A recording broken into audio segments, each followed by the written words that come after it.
नमस्कार, मैं हूं नारायण शर्मा और आप देख रहे हैं AINS न्यूज 24 चैनल। अब खबरें विस्तार से। छत्तीसगढ़ के मुख्यमंत्री विष्णुदेव साय ने आज रायपुर रेलवे स्टेशन से रामलला दर्शन योजना की स्पेशल ट्रेन को हरी झंडी दिखाकर रवाना किया। इस आस्था ट्रेन से छत्तीसगढ़ के लगभग 850 राम भक्त अयोध्या के लिए रवाना हुए।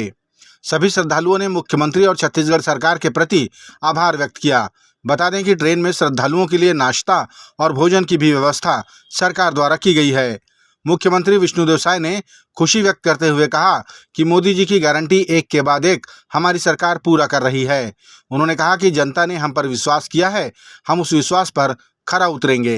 भगवान उसको सदा सुखी रखे और हम लोगों के जो राम भगवान के दर्शन के लिए जो भेज रहे हैं उसकी सरकार को बहुत बहुत धन्यवाद। ये तीर्थ योजना जो दिखा रहा है इसके लिए मैं मुख्यमंत्री को बहुत बहुत धन्यवाद देता हूँ। और राम भगवान के जो पहले पुराना जो इतना वादी था जो हम पहले भी गए थे, आपका झोपड़ी में था तो दर्शन किए हैं हम भगवान का। उसके बाद जो मौका मिला हमारा सौभाग्य है जो हम तीर्थ यात्रा वहाँ जा रहे हैं। स्वामी अविमुक्तेश्वरानंद ने कहा कि गौ तस्करी रोकने से पहले उनको ढूंढना होगा जो इस कृत्य को अंजाम दे रहे हैं। उन्होंने स्पष्ट कहा कि गौ तस्करी में नेताओं और पुलिस का हाथ होता है। उनकी मिली भगत के बिना गौ तस्करी संभव ही नहीं है। अविमुक्तेश्वरानंद ने कहा कि उनके पास स्वयं एक पुलिस वाला रिटायर्ड होने के बाद प्रायश्चित पूछने आया था, क्योंकि वह 2000 रुपये लेकर गौ तस्करी की गाड़ियों को छोड़ा करता था। और अभी तो जब से हमने गौ हत्या का आंदोलन चलाया है, बहुत सारे लोग हमको बता रहे हैं कि सारे नेताओं की समस्या हो जाएगी महाराज जी, क्योंकि सारे नेता माने सारे का मतलब सब नहीं होता है, सारे का मतलब बहुमत होता है। और सारे का मतलब सारे पुलिस वाले, वहाँ भी सारे का मतलब सब नहीं है, सारे का मतलब बहुमत है। ये सब मिले हुए हैं, इन सबको हफ्ता जाता है। जो लोग ये कार्य करते हैं वो अपनी कमाई में से कुछ न कुछ सबको लिफाफा बना के रखे रहते हैं, सबको दे देते हैं, ऐसा कहा जाता है। एक इंस्पेक्टर रिटायर्ड होकर के हमारे पास आया और आकर के उसने कहा कि महाराज जी हमको प्रायश्चित बता दीजिए। हमने कहा प्रायश्चित बताने के लिए ज़रूरी है कि अपना पाप तुम बताओ। तो उसने कहा कि मैं इंस्पेक्टर था, अमुक अमुक थानों में इतने साल तक पोस्टिंग में थे और वहाँ पर गाय की जो गाड़ियाँ हैं उनको छोड़ने के लिए 2000 रुपया पर गाड़ी मैं वसूल करता था।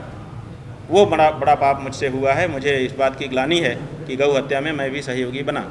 तो हमने कहा 2000 रुपया तो बहुत हो गया होगा, कितने ट्रक? उन्होंने कहा बहुत हुआ, लेकिन मैं सब मेरा ही नहीं होता था, उसमें बहुत से लोगों का, पुलिस के अधिकारियों का और नेताओं का भाग होता है। तो इसका मतलब है कि बहुत सारे लोग इससे जुड़े हुए हैं और वो लोग मिल करके इस संगठित अपराध को गौ माता के विरुद्ध बने रहने दे रहे हैं। अंतागढ़ के विधानसभा चुनाव में प्रत्याशी रहे मंतूराम पवार सहित दर्जनों कांग्रेसी नेताओं ने भारतीय जनता पार्टी में प्रवेश किया। इनमें बिलासपुर जिले के पंचायत सदस्य भी शामिल हैं। लगातार कांग्रेस के नेताओं द्वारा कांग्रेस पार्टी छोड़कर भाजपा में प्रवेश करना, इसे भाजपा अपनी विचारधारा की जीत मान रही है। एन लोकसभा चुनाव के पूर्व नेताओं का कांग्रेस छोड़कर भाजपा में आना कहीं न कहीं कांग्रेस पार्टी को नुकसान तो पहुंचा ही सकता है। आज बहुत लोग कांग्रेस पार्टी छोड़कर भारतीय जनता पार्टी प्रवेश किए हैं, जिसमें बिलासपुर जिला पंचायत के अध्यक्ष भी हैं, 2-3 और जिला पंचायत के सदस्य हैं। मंतूराम पवार जो पूर्व विधायक हैं वो भी कांग्रेस छोड़कर भारतीय जनता पार्टी में आए हैं और ऐसे बहुत से लोग आज भारतीय जनता पार्टी ज्वाइन किए हैं। छत्तीसगढ़ की विष्णुदेव सरकार की महतारी वंदन योजना में 70 लाख फार्म में से सिर्फ 11,000 फार्म निरस्त करने की जानकारी है। इस योजना और महिलाओं को मिलने वाली राशि को लेकर पूर्व मुख्यमंत्री भूपेश बघेल ने कहा कि भाजपा सरकार अब महिलाओं से भी धोखा कर रही है। उन्होंने कहा कि एक तो 3 महीने देरी से योजना की शुरुआत कर रहे हैं, ऊपर से कई फार्म रिजेक्ट कर दिए गए। मुझे तो लगता है कि लोकसभा चुनाव के बाद और भी फार्म रिजेक्ट किए जाएंगे।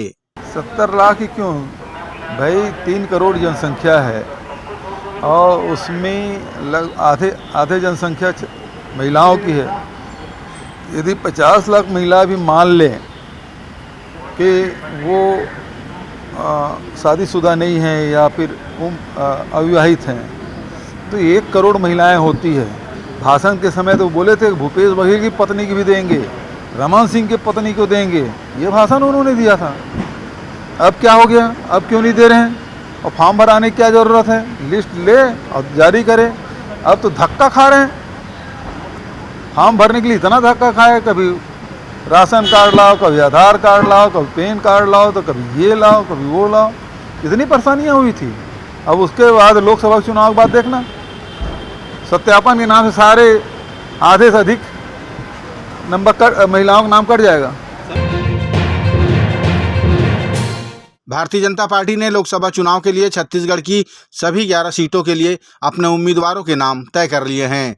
इनमें सबसे चर्चा का विषय रहने वाली सीट रायपुर लोकसभा की है, जहां 25 वर्षों से विधायक का चुनाव जीत रहे और वर्तमान में मंत्री ब्रजमोहन अग्रवाल को रायपुर लोकसभा के लिए भाजपा ने अपना उम्मीदवार बनाया है।